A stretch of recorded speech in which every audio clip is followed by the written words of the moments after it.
Hi guys, good afternoon everyone. My name is Ankit Khar. Welcome back to my channel. Today we are going to cover 26th October current affair. आज Saturday है and weekend start हो चुका है। IT industry का और manufacturing industry का might be people are also working today as well, but next week Diwali है तो सबकी छुट्टियां होंगी। तो let's start our learning journey. हम सीखते रहेंगे कुछ ना कुछ। तो आज की इंपॉर्टेंट न्यूज से स्टार्ट करते हैं। India China to undertake coordinated patrolling, इसके बारे में डिस्कशन करेंगे। It is unclear if buffer zone will continue. ये अभी तक डिसीजन नहीं बना कि बफर जोन रहेंगे कि नहीं रहेंगे, इसके बारे में भी डिस्कशन करेंगे। और PM raises Ukraine Gaza conflict in meet with German chancellor. ये तीनों इंपॉर्टेंट न्यूज हैं। इन तीनों न्यूज के बारे में डिस्कशन करेंगे। मैंने इनकी समरी बनाई और उन समरी से ही ज्यादा अच्छे से और नॉर्मल भाषा में समझ में आएगा तो अपन वो डिस्कशन करेंगे। So India China to undertake coordinated patrolling, जो अभी रिसेंटली अनाउंसमेंट आई थी विक्रम मिश्री की, और फिर मीटिंग्स हुई थी, तो उसके बारे में क्या क्या डिस्कशन हुआ है इंडिया और चाइना के पेट्रोलिंग के बारे में वो अपन डिस्कशन करेंगे। फाइनली इंडिया एंड चाइना ने एग्री किया है कि वो कोऑर्डिनेटेड पेट्रोलिंग करेंगे in the contested region of डेस्पेन and Demchok along the line of actual control के साथ में, जो ईस्टर्न लद्दाख में है। इस एंड ऑफ दिस मंथ तक ये सारे जो है कोऑर्डिनेटेड पेट्रोलिंग करेंगे।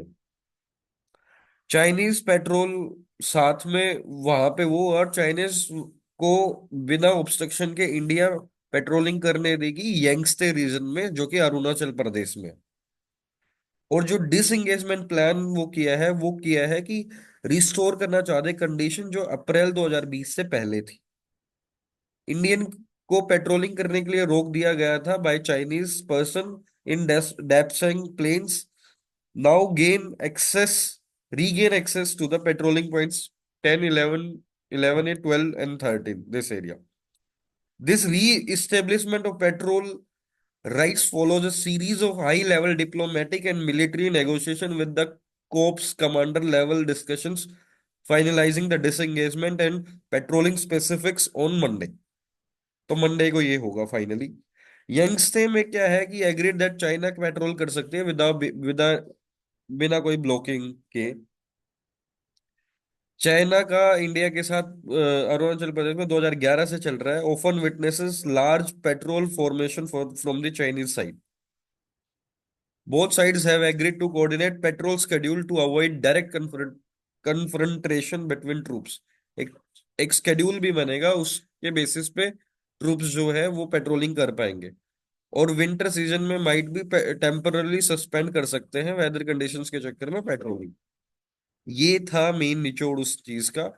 अब जो बफर जोन कंटिन्यू रहेगा के बीच में नहीं, उसके बारे में क्रिटिसाइज एक्सपर्ट्स ने और अपोजिशन ने क्या बोला है कि एक्सपर्ट्स एंड फॉर्मर डिप्लोमेट्स जो रहे have urge the government to provide full transparency on the resolution detail, कि फाइनली जो तुम्हारा एग्रीमेंट हुआ है इंडिया और चाइना के बीच में उसकी प्रॉपर डिटेल्स हमें प्रोवाइड करवाए, डिटेल में करवाए कि कैस क्या चीजें हुए हैं। प्राइमरी पॉइंट ऑफ कंटेंशन जो है वो है status of buffer zone in eastern Ladakh, जो इस्टेब्लिश हुआ था आफ्टर 2020 के स्टैंड आउट। अगर बफर जोन बेसिकली क्या है, कुछ एरिया तक इंडियन मिलिट्री पेट्रोलिंग कर सकते हैं, कुछ एरिया तक चाइनीज पेट्रोलिंग कर सकते हैं, लेकिन बीच में बफर जोन था, जो बफर जोन पे मेजरली एक्विजिशन जो है चाइना ने कर लिया था। तो उस पर्टिकुलर सिनेरियो में वो है कि वो बफर जोन एम्प्टी रहेगा। उस बफर जोन में अपन भी पेट्रोलिंग कर सकते हैं कि नहीं, उस बफर जोन में दोनों पेट्रोलिंग कर सकते थे पहले। तो अभी उसकी क्या सिचुएशन होगी उसके बारे में डिस्कशन क्लैरिटी नहीं दी है। Well the government has stated that troops will return to pre 2020 positions. Some officials have clarified that these buffer zones are not included in the current patrolling arrangements. तो इन buffer Jones के अंदर जो है India और China के में discussion ही नहीं हुआ, जिसपे इंडिया पहले उस बफर जोन में पेट्रोलिंग कर सकती थी, अब वो एंट्री ही नहीं कर पाएगी। बट चाइना ने तो वहां पे बेस तक बना लिया। तो ये ओवरऑल सिचुएशन है। सो फॉर्मर एम्बेसडर टू चाइना जो इंडिया से रहे हैं मिस्टर अशोक कांता, उन्होंने कंसर्न किया है government statement of a return to 2020 में भी प्री मैच्योर और कॉन्ट्राडिक्टरी बफर जोन्स रिमेन्स। अगर बफर जोन रहते हैं तो ये प्री मैच्योर है, मतलब कोई बड़ा डिसीजन नहीं है उनके हिसाब से।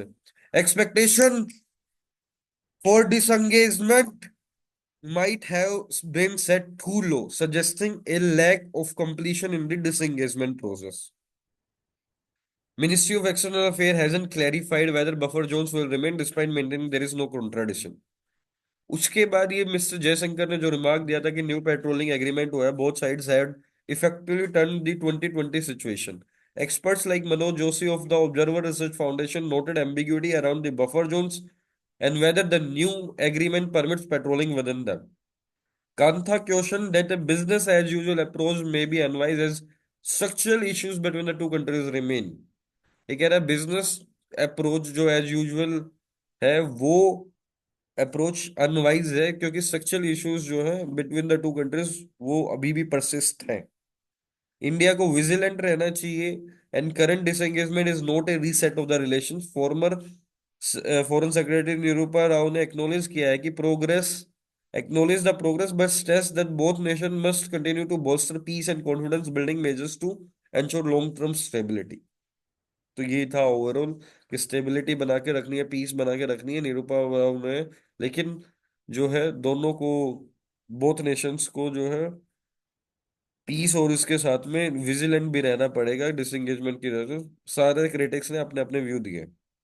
अब जो पीएम ने raises Ukraine Gaza conflict and meet with German chancellor, इसके बारे में डिस्कशन हुआ था. नरेंद्र मोदी और चांसलर ओलाफ स्कोल्स आपस में मिले, डिस्कशन हुआ यूक्रेन और गाजा का, with Modi emphasising India's commitment to finding peace solution. Seventh intergovernmental consultation में न्यू दिल्ली में ये मिले. मोदी की state recent statement on at the sixth BRICS summit where he underscored the need for the peace in Russia and Ukraine. तो उसके बारे में discussion हुआ. India foreign secretary Vikram Misri ने बताया है कि इंडिया स्टैंड जो हमेशा से फेवर ऑफ पीस में रहा है rather than neutral in the Ukraine conflict. Misri suggested that Modi shared insights from recent talks with Ukrainian president से जो डिस्कशन हुआ था, व्लादिमीर पुतिन से जो डिस्कशन हुआ था, उन दोनों को डिस्कशन करके चांसलर स्कोल्स के साथ में डिस्कशन किया था और डिप्लोमेटिक रेजोल्यूशन करने की कोशिश है रशिया और यूक्रेन के बीच में. दिल्ली में फर्स्ट टाइम पे जो है ड्रोन के थ्रू मॉनिटरिंग करेंगे एक्यूआई के लेवल को. उसके बारे में Delhi environment minister mister Gopal Rai वो मॉनिटर करेंगे air pollution across 13 identified hotspots पे, जिसमें 21 पॉइंट विंटर एक्शन प्लान जो बनाया गया है वो कॉम्बैक्ट करेगा दिल्ली के सिवियर विंटर एयर पोल्यूशन को. Which worsens due to farm fires, construction activities, vehicle emission and weather factors.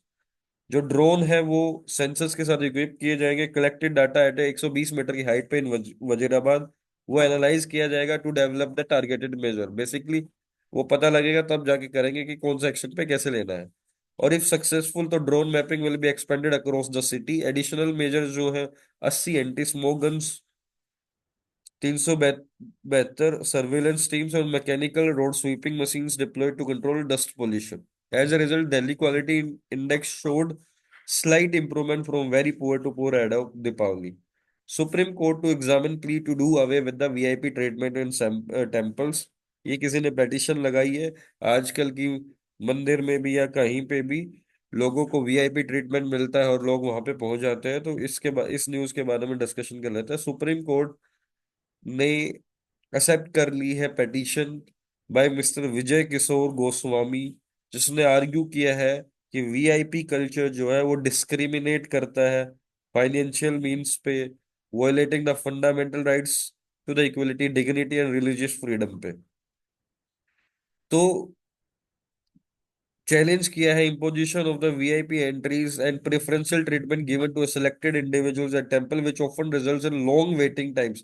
जो रेगुलर जो सच्चे डिवोटी हैं और जो सीनियर सिटीजन है और डिसेबिलिटी वाले पर्सन है उनको तो लाइन में लगना पड़ जाता है, लेकिन वीआईपी एंट्री वाले पहले दर्शन कर लेते रहते हैं. तो उनका कहना है कि भाव है कि मंदिर में कैसा भेदभाव होना चाहिए. तो किशोर जी ने जो पेटिशन फाइल किया वो सुप्रीम कोर्ट ने एक्सेप्ट कर लिया है, जिसमें वॉयलेशन है इक्वालिटी का, डिग्निटी का, रिलीजियस फ्रीडम का. और इससे इसमें प्ली में ये भी बोला कि आप नेशनल बोर्ड को गठन करो इसका, ऐसे मुद्दों को जो ग्रीवियंस को हैंडल करेगा, temple related practice and suggesting implemented SOP for managing entry to the religious sites. Centre to relaunch mission to preserve ancient manuscripts. तो यूनियन मिनिस्ट्री ऑफ कल्चर ने प्लान किया है रिवाइव एंड रीलॉन्च करने का the National Mission for Manuscripts and is considering establishing an autonomous body called the National Manuscripts Authority to preserve Indian and ancient text. जो अपने पुराने ग्रंथ हैं उनसे रिलेटेड जो डिफरेंट डिफरेंट भाषाओं में जो है उनको उनके लिए जो है नेशनल मैन्युस्क्रिप्ट्स अथॉरिटी है जो 100 साल पुराने हैं उनको मैन्युस्क्रिप्ट्स के अंदर अंदर कंसिडर किया जाता है। तो एनएमएम जो है करंटली ऑपरेट होता है under Indira Gandhi national centre for the arts in recent meeting chaired by the cultural minister Gajendra Singh Shekhawat में ये चीजों का अनाउंसमेंट हुआ था। एनएमएम ने मेटा डाटा प्रोवाइड प्रिपेयर किया फॉर 5.2 मिलियन मैन्युस्क्रिप्ट जिसमें से 3 लाख टाइटल्स जो है डिजिटाइज हो चुके हैं दो only one third are available online. NMM has conserved 9 crore folios over the past 21 years. Government ने डबल कर दिया loan limit under Mudra Yojana to 20 lakh. Basically government has double the loan limit under Pradhan Mantri Mudra Yojana from 10 lakh to 20 lakh to support entrepreneurship. This new limit specifically for the entrepreneurs have previously taken and repaid loans under the Tarun category introduces A Tarun plus. Tarun category के अंदर शिशु शिशु loan होता है इसमें और एक तरुण loan होता है और एक लोन होता है। तो 3 कैटेगरी होती है 50,000 लाख और फिर उसके बाद 10 लाख। तो तरुण कैटेगरी में जिन्होंने लोन चुका दिया उनको तरुण प्लस कैटेगरी का लोन मिल जाएगा जिसकी लिमिट बता दी है 20 lakh. The change aligns with the government goal to foster strong entrepreneurial ecosystem guarantee average for these loans will be provided by the credit guarantee fund for the micro units। और ये announcement हुई थी budget के अंदर जो finally Thursday को notification से में बेसिकली फाइन ऑफिशियली लॉन्च हो गया। जेलेंस्की ने रिजेक्ट कर दिया यूएन की चीफ की जो विजिट है to Kyiv over Russia trip. Basically क्या था कि स्विट्जरलैंड के अंदर जून के अंदर यूक्रेन ने पीस सबमिट करवाई थी जिसमें यूएन के जो डायरेक्टर है एंटोनियो गुटेरेस वो अटेंड नहीं कर पाए थे। बट अभी फाइनली जो रशिया के अंदर ब्रिक्स समिट हुई है जो 20 वर्ल्ड के लीडर्स ने ज्वाइन किया जिसमें व्लादिमीर पुतिन और जी जिनपिंग और नरेंद्र मोदी है।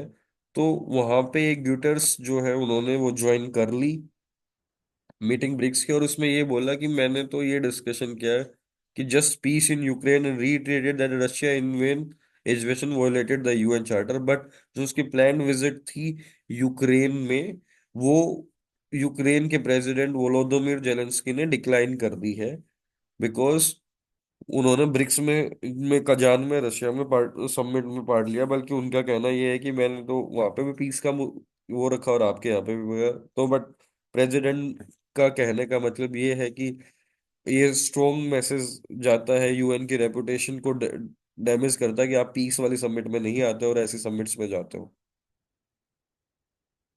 फाइनेंशियल एक्सप्रेस का मेन पेज पे है कि भाई बेयरिश मोड है 37 लाख करोड़ लॉस्ट हो गए हैं। मेरा भी पोर्टफोलियो डाउन जाता जा रहा है जितना प्रॉफिट था वो भी सकअप हो रहा है। और ऊपर से इसराइल ने आज उधर काफी सारी मिसाइल छोड़ दी है ईरान में तो फिर से मार्केट गिरेगा। दिवाली से पहले गिरता ही है। अब फिर देखते हैं क्या होगा। पूरे ट्रेडिंग के टाइम थोड़ा बहुत बढ़े तो बढ़े नहीं तो सिचुएशन ठीक ठाक ही है। Mystery British education blinded me Ratan Tata ji की ऑटोबायोग्राफी आई है तो ये it's a good book to read. IndiGo dives into loss after 2 years.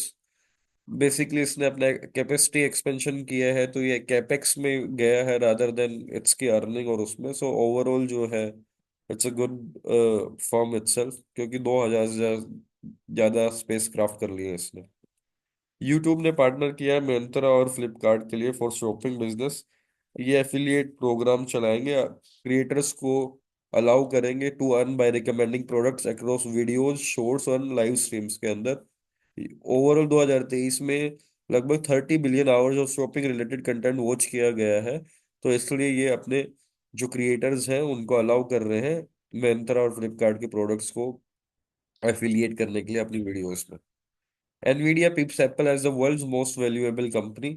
इसके बारे में डिस्कशन करते हैं। Nvidia has surpassed Apple as the world's most valuable company reaching a stock market value of 3.5 trillion GD India की GDP के equivalent एक इकलौती company है एनवीडिया। और ऐसी ऐसी यूएस में कितनी है, just ahead of Apple 3.52 trillion. ये राइज है वो strong demand of Nvidia AI chips है, with its stock increasing by 18% in October alone, and partly due to the $6.6 billion funding round by the OpenAI. Nvidia popularity has also surged among option traders, with its stock gaining nearly 190% this year. The company's growth is driven by advancement in AI and projection of record earning, with its next significant test coming जब ये third quarter का result निकालेंगे। एक income disparity से related news है, जो कि surprising data I would say. SBI ने रिपोर्ट शो की है, वो कह रहा है 74.2% डिक्लाइन हो चुका है इनकम डिस्पैरिटी। इनकम डिस्पैरिटी का मतलब ये होता है कि अमीर अमीर होता जा रहा है, गरीब गरीब होता जा रहा है। तो वो चीज कह रहा है उसमें लगभग 76% का रिडक्शन आ चुका फॉर इंडिविजुअल्स जो 5 लाख की अर्निंग तक करते हैं। Between the year 2000 financial year 2014 को और फाइनेंशियल ईयर 2023 को जब कंपैरिजन किया तो 10 साल को। Analysis of income disparity curves from annual year 15 to annual year assessment year 25 indicate से rightward shift in income distribution. आपको पता है ना, FY14 को असेसमेंट ईयर 15 बोलते हैं, FY23 को असेसमेंट ईयर 24 करते हैं। आप जब आईटीआर फाइल करते हो तो आपको पता है ये डेफिनेशन होती है। और जो अप टू 3.5 लाख करते हैं उनकी इनकम डिस्पैरिटी डिक्रीज हुई है 32%, जो इन फाइनेंशियल ईयर 14 के कंपैरिजन में to 12.8% in financial year 21, showing a rise, showing a 90% income increase related to their population share. Lower income group जो है वो below earning below 5 lakh has consistently seen positive growth in income over the past decade, excluding the COVID 19 impacted year assessment year 2020। But obviously यार इसके अंदर एक issue ये भी तो है कि महंगाई कितनी ज्यादा बढ़ रही है। आज ये थी आज की important news. Thank you, have a good day. कल वीकेंड है, खेलना कूदना मजे करना, और मैं लर्निंग तो करवा ही दूंगा आपकी। Thank you.